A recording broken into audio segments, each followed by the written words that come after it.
অপুর পাঠশালা ইউটিউব চ্যানেলে সকলকে স্বাগতম। আমরা কারক সম্পর্কে দেখেছি, কারকের যে ভাগগুলো সেই নিয়ে আলোচনা করেছি। এবার আমরা পরের পদক্ষেপ সমাস নিয়ে আলোচনা করব।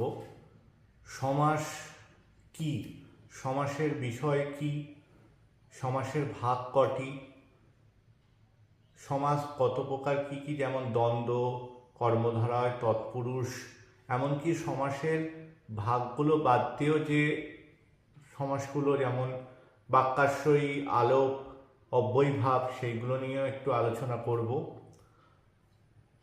টোটাল সমাসের একটা প্লেলিস্ট থাকবে, সেখানে সমাসের প্রত্যেকটা ভাগ ধরে ধরে দেওয়া হবে। কারক, সমাস, বাক্য, বাচ্য, এই চারটে হচ্ছে মাধ্যমিক 2027-এর সিলেবাস। এই মাধ্যমিক 2027-এর সিলেবাসকে ধরে প্রথমে এই চারটে আমি আগে আপলোড করব।